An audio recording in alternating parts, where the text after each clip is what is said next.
2010 से बड़े बहुमत के साथ बिहार में हम लोग वापसी करें। ये भी इच्छा है कि मैं अपने नेता को बिहार का प्रतिनिधित्व, बल्कि बिहार ही नहीं देश का प्रतिनिधित्व करते हुए हम लोग देखना चाहते हैं। केंद्र और राज्य दोनों में एनडीए की सरकार रहेगी, तो बिहार। नमस्कार, आप देखना शुरू कर चुके हैं न्यूज सदन तक और मैं हूं संतोष कुमार। राष्ट्रीय जनतांत्रिक गठबंधन की मजबूती दिल्ली विजय के साथ तो आपको देखने को मिल रहा होगा, लेकिन आगामी बिहार विधानसभा चुनाव में लक्ष्य क्या है, ये समझने और जानने के लिए मैं आपको लेकर के आया हूं चिराग पासवान जी के कद्दावर सिपाही member of parliament Rajesh Verma ji के पास। बहुत बहुत स्वागत है सर आपका।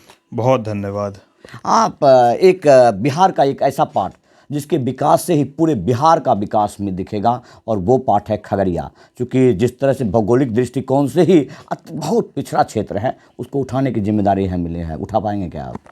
नहीं, बिल्कुल। और ये ताकत भी जो है वो माननीय मुख्यमंत्री, माननीय प्रधानमंत्री, हमारे नेता चिराग पासवान, खगड़िया जिनकी कर्म भूमि रही, हमारे डिप्टी चीफ मिनिस्टर सम्राट चौधरी जी, तमाम खगड़िया के लोग यही हिम्मत दे रहे हैं। और इन्हीं के हिम्मत के दम पर मैं इस बात को मजबूती से कहता हूं कि अब बदलाव सुनिश्चित है। तो एनडीए को बहुत स्ट्रॉन्ग कर देते हैं आप जब भी बात करते हैं तो। चिराग पासवान जी, नीतीश कुमार जी, सम्राट चौधरी जी, सबको लेकर के चलते हैं। उसका मोदी जी को तो जिस तरह से चिराग पासवान जी मोदी जी को हनुमान, अपना उनका राम मानते थे, खुद को हनुमान मानते थे, तो आप भी एनडीए के हनुमान बने हुए हैं क्या? नहीं, एक ईमानदार घटक दल का साथी होने का ये परिचय है।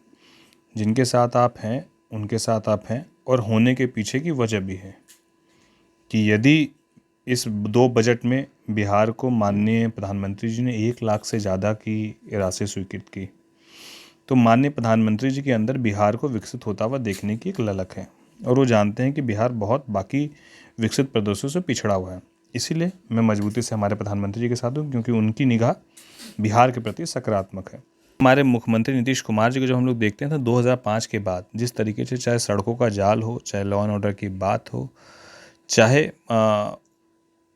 2005 के पहले और अभी कि जो बिहार की यदि हम लोग कल्पना करते हैं तो बिहार बहुत विकसित हुआ है। हाँ, और बिहार जो है जब विकास की ऊंचाइयों को छू रहा है तो अपेक्षाएं भी और ज़्यादा हो रही हैं।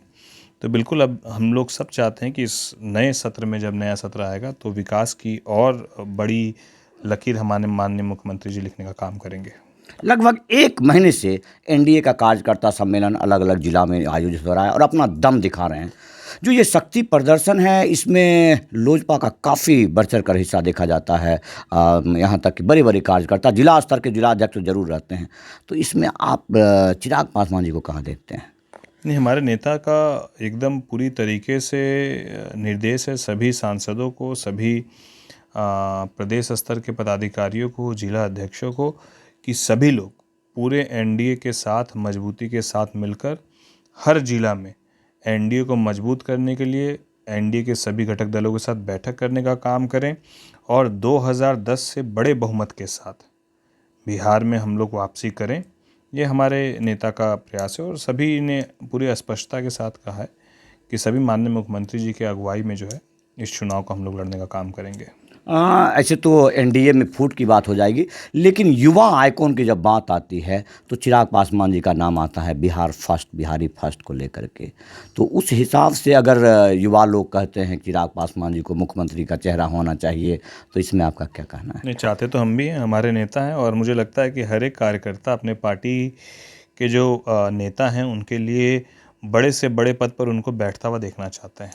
हर पार्टी के लोग, आप किसी भी पार्टी में जाइए और उनसे, उनके कार्यकर्ताओं से पूछेगा तो बतौर कार्यकर्ता मेरी भी इच्छा है कि मैं अपने नेता को बिहार का प्रतिनिधित्व, बल्कि बिहार ही नहीं देश का प्रतिनिधित्व करते हुए हम लोग देखना चाहते हैं आने वाले समय में।